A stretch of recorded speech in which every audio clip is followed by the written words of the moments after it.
What's going on, everybody? How you doing today? Here I am, just about 45 minutes east of Charlotte, North Carolina, on this very, very quiet road. There's, I think, 3 houses I've seen on this very, like 2 or 3 mile stretch. One behind me, I think, just back there, beyond the tree, and 2 here on this property right here. Now, this video is about James Jordan. If you remember, if you were alive in the 90s, if you remember the 90s, I mean, first of all, Michael Jordan, one of the biggest superstars of all time in terms of sports, but also in terms of pop culture. Michael Jordan, the name. We all know the name Michael Jordan. And sadly, on July 22nd, 1993, his father was murdered. And his father was in Wilmington, North Carolina, which is just over on the ocean, about 2 or 3 hours away from here. And driving home, when he was allegedly a carjacking gone wrong, but he was killed in his car while he was asleep on the side of the road. That's one of the main locations we're going to be going to today. But I want to stop here first to show you. He was on his way back to this house, right behind me. There. That was James Jordan's house. This is a difficult one to find, this property. Thanks to my friend Raymond at Nerd Locations. Aaron from Aaron's Nerd Stuff. They tracked it down when I told them the video I was doing. So there's the house right there that he was going home to, that James lived with his wife, Michael's mother. If you've seen the movie Air, you realize how much of an impact his parents and how much they did for their son to get him to the heights that he was at. I was thinking about certain athletes like Serena and Venus with their father, Wayne Gretzky with his father Walter, pouring water over freezing lawn up in Canada for his son to become the best hockey player of all time. And James Jordan loved his son so much and worked so hard to help get Michael to the levels that he got to. This is the driveway to the house. It goes right up along here. So James Jordan was coming home to go through these gates. You see another home on the property. I think that could be either like a separate home or a mother-in-law suite. I'm not sure, but it's that house back there that was built for the Jordans. It's a very, very 90s looking house. It's about 13-acre property. The Jordans do not live here anymore, but this is the house. This is where James Jordan was trying to get to, right here. So in this video, aside from James Jordan's house, I'm going to be taking the location where the crime occurred, a few other locations having to do with it, and finally we're going to go visit James Jordan's final resting place. These locations are very, very far apart from each other. It's taken me a long time to put this video together. I'm a huge Michael Jordan fan. And I remember that day. I remember the day the news broke. It's surreal being here right now. All right, let's go to the next location.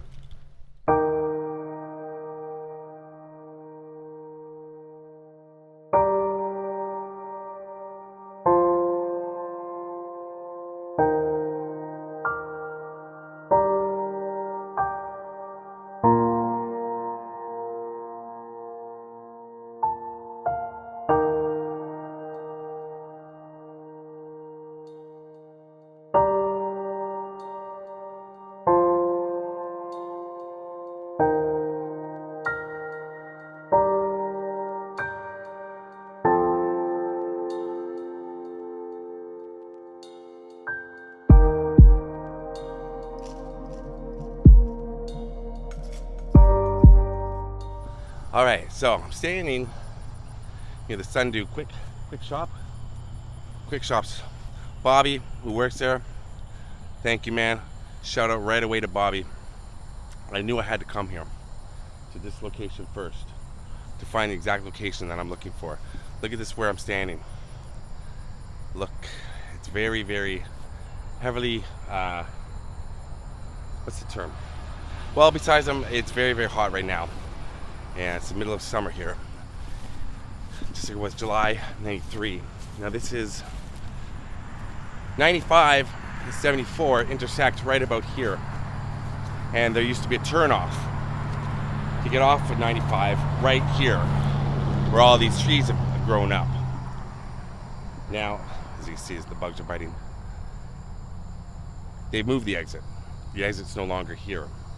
This is the exit where James Jordan turned off of to take a nap because he was too tired. Now, according to Bobby, my man Bobby, he said you can still see part of the old ramp. That's what I'm going to take a look at. And I know something else in this area that I'm going to show you. I was actually here about 4 months ago and I filmed this video in the pouring rain down off of, right on 95. So right on the interstate. When I got back to Toronto, started editing it, I was like looking at it and it just didn't add up to me. It didn't make sense why he pulled over on an interstate where it's so busy like that. And I thought to myself, well, he said near an exit, but there's no exits exactly where it was pinpointing where it was. Finally, I found an article and it mentioned the Sundew Quick Shop. And they talked to the person there and they said, oh, it happened right there near the Quality Inn hotel, which is not too far from here. And I thought, well, where they're pointing, where they're talking about in the article is not where I was. So I came back here specifically to get the exact location. 2 locations right around here. When I visit the grave, that's going to be footage from, and the swamp where Mr. Jordan was found, that's going to be footage from March, roughly. February, March. I'm going to tell you what happened to James Jordan. We're going to try to see that old exit. It should be right around here. Well, yeah, it's right here, I think. Here it is. He said right near the bridge, you see the old turnoff. And this looks to be pretty much what I'm looking for. The exit came right up here onto this road here. Very, very, very hot. Swampy. Now let's see what we can see of the road. Yeah, here's the turnoff right here. So James Jordan, on that night when he was so tired, he stopped right around here. So special thanks to Bobby. He told me look for the second light pole. So came right up here. That's the second light pole. There's the first he told me to look for. He showed me, pointed. Came right up here. James Jordan was discovered here. I'm going to cut in some footage of me back in March. It was pouring rain, right about where that white truck is going by right now. It's roughly where I was, thinking that was the exact spot. But I knew it wasn't. I wanted to clarify. And if I had just gotten off the next exit and turned around, I would have easily seen where the motel was that the 2 perpetrators were scoping out when they decided, well, let's not just rob people at motels, let's carjack someone. The motel doesn't stand, but we're going to go there. There are different locations pinpointed online for exactly where James Jordan was murdered. That pin is one of them. I was just there in the video. It's right beside the Sundew Quick Shop. But from what Bobby told me, who grew up in the area, and one other person from the area who told me exactly where it was, which is up on the overpass that I'm on in this video, I'm going to go with their recollection because this has never been confirmed fully, but that's another location, which is right there. So as we're standing here on the old exit, I can tell you what happened. July 22nd, 1993. James Jordan, father of basketball superstar Michael Air Jordan, was coming home from a funeral in Wilmington, like I stated when we were outside of his house. But 200-mile journey back from Wilmington to that house. He's supposed to fly to Chicago the next day, take part in a charity golf tournament that Michael was sponsoring. He decided to hop in his red Lexus. It was an SC400. I'm not good with cars, but SC400 is what I read. And make a late night journey home. He drove about 80 miles. So 80 miles from here to Wilmington. And I've seen all the signs for it. I've been to Wilmington many times. It's about 80 miles from here. So while he was resting in his car, that's a loud one coming by, two teenagers, Daniel Andre Green and Larry Martin Demery, they were at a nearby Quality Inn hoping to rob tourists. We're going to go to that Quality Inn. They had already robbed a couple and a convenience store, but they weren't done. They noticed a red Lexus parked up the road. Now, if we look immediately to our left, these trees have grown up, but the Quality Inn, you're going to see in a moment, would have been you would have been able to see the turnoff right here, right by this pole. But with the trees growing up and everything that's going on, it's hard to see now. So they moved in for a closer look and they saw James Jordan sleeping in his car. They didn't know who he was. Initially, they thought he might be a drug dealer because he had a fancy car and he had expensive jewelry on. They walked past the vehicle a number of times, hyping each other up, pumping each other up to do what they're about to do.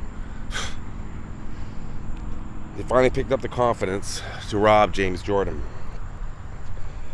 The original plan was to hijack the car, drive it down the road, and then force him out. But that's not what happened. During the robbery, Daniel Green shot James Jordan in the chest as soon as he woke up. Now, this is under dispute now, of course. The men have been caught since. And there's more to the story in terms of that. We'll get to that in a bit. But according to Demery, James Jordan moved around for a little bit before finally passing away. Then they went through the man's belongings. They found his driver's license. They saw the name. They realized they had just murdered the father of Michael Jordan. They stole his cell phone, watch, and jewelry. Then they dumped his body in Gum Creek. That's close to McCall, South Carolina. And I'm going to be going there in this video as well, to the exact location, the bridge where they dumped his body. I hate that term. I hate that term. I'm trying to keep these facts in my head while I have them. Where they left his body. Over. It's a much smaller bridge than this. It's not as big as you'll see. Now, let's go over to the old Quality Inn and I'll show you that location where it used to be. Let's walk over to the Quality Inn.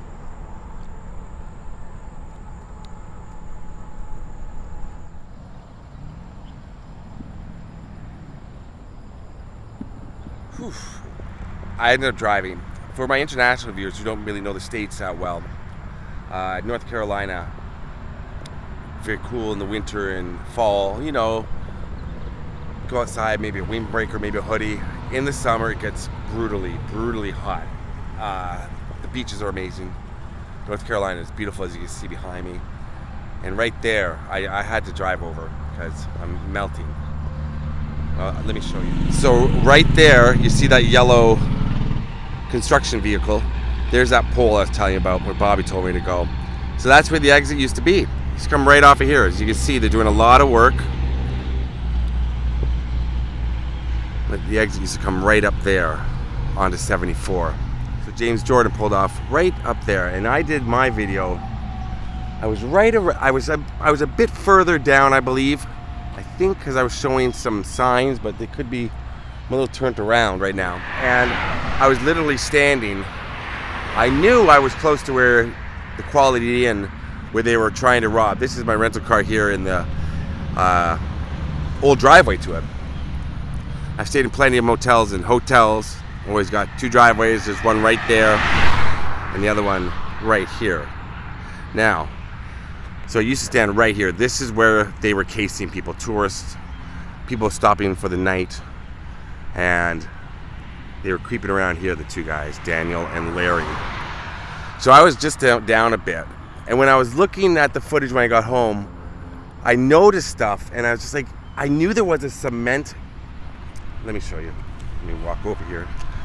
I knew there was still cement left where the hotel used to be. And then I looked on a map really close and I realized while I was still in North Carolina, but about 3 hours north, I was like, oh man, that's where the hotel had to be. And Bobby confirmed it, and I confirmed it again with news articles and looking up old listings. So it's been torn down. Here's the parking lot. You can see the old yellow stripes. So this is where they were up to no good. And they just noticed that car, right where that car is coming right now, just past it. They noticed the red Lexus. I'm not sure what this old stuff is right here in these boxes. This tail would have been right here. So James Jordan's body was discovered on August 3rd. 2 days later, his vehicle, which had been stripped down, was found about north of here, up in Fayetteville, in a wooded area. Now, this is where it gets a little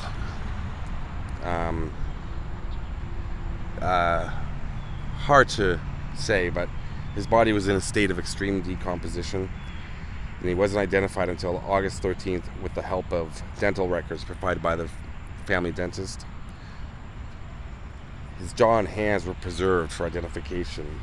His body had previously been cremated, though, by the coroner due to lack of storage space, so they saved his jaw and his hands, and that's how they identified him.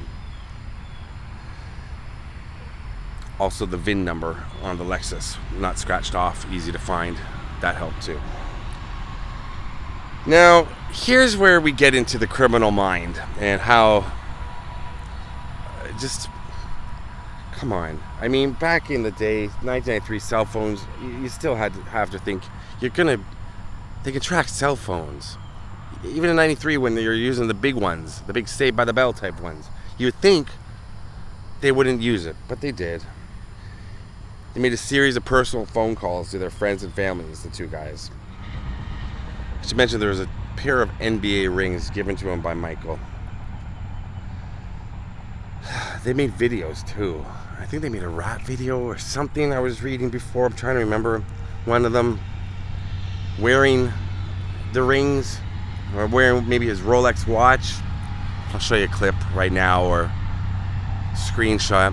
We're not dealing with masterminds here. So we're going to go to more location, but I thought I'd bring up to speed on what's happening now with the case because it's still ongoing.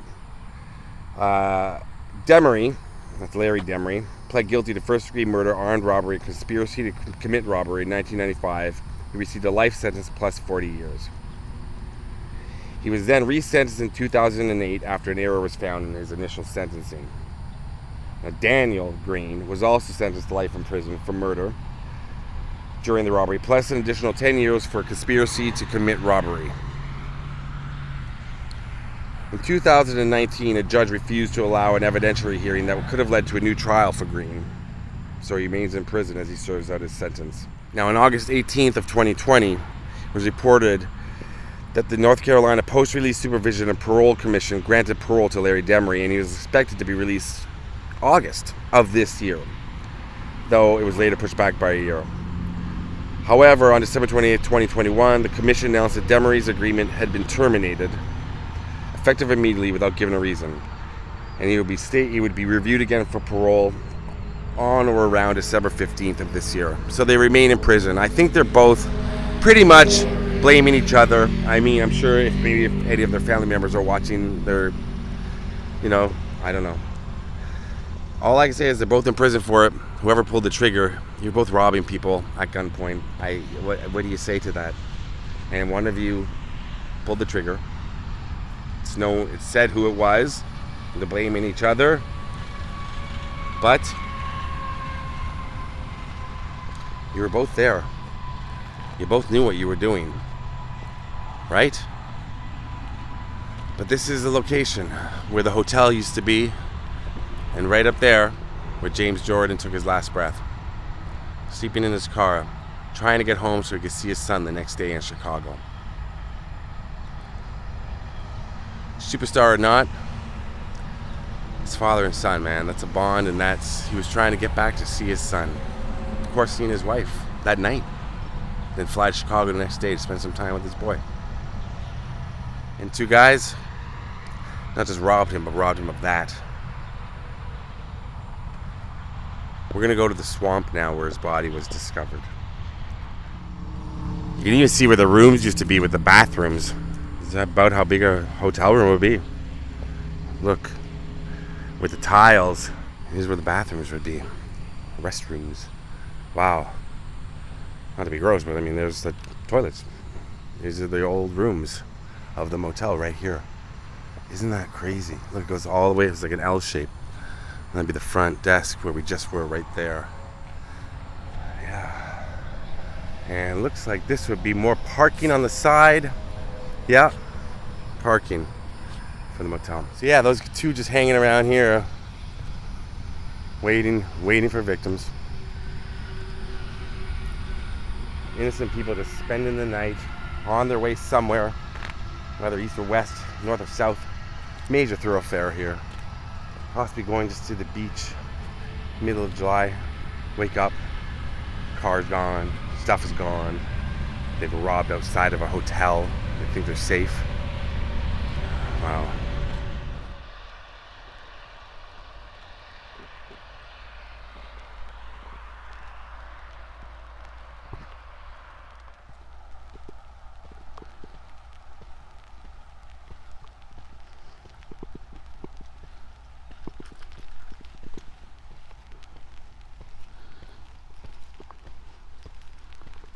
So we're walking right now towards the bridge, right there, P Bridge Road. And this is the bridge where James Jordan was thrown over. It's right behind where those yellow signs are. The water's very, very high right now. When I've checked it out online, it was a lot lower, but it's been rainy for a while, and this is definitely, gotta be careful here on the side of the road. Definitely a swamp. There's no getting around that. Look how high that water is. And it flows this way, I believe. Gotta be careful here.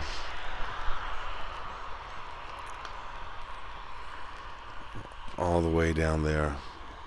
You see people, a lot of garbage. A lot of garbage over there.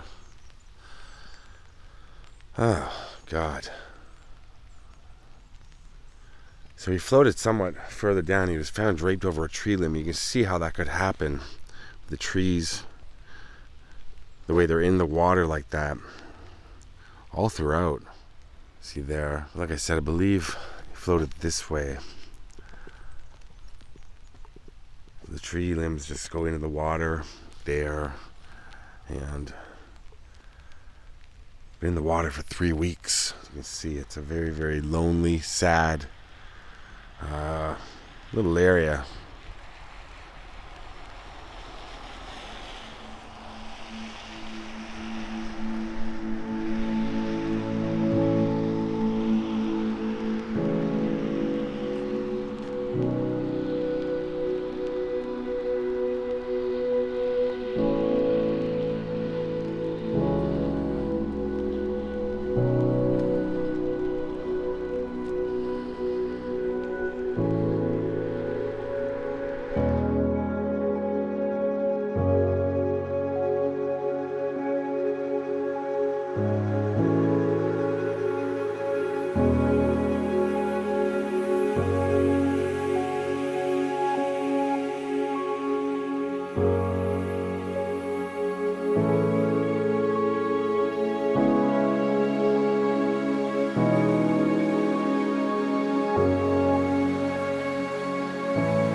Okay, so we made it to the tiny town of Teachee, North Carolina.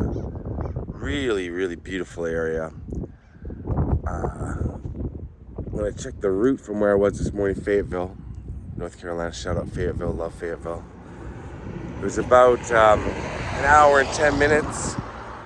And I looked at the route, and there was at least a church every 5 miles. Definitely God's country out here.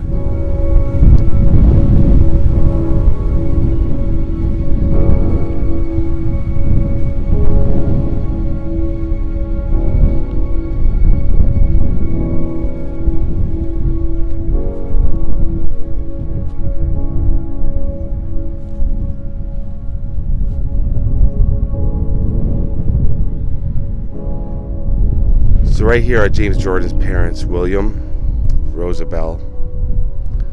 I believe his sister is out here. There's a few Jordans here. Dawson Jordan. So these are Michael Jordan's grandparents. Dawson Jordan, not sure whom.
Very windy, very, very windy out. Hope that came through. Probably do a voiceover for some of it. Rest in peace, James Jordan Sr. and your parents here, and your sister who was somewhere around here, and the other Jordan, Jean Jordan. Thanks for watching. Peace out.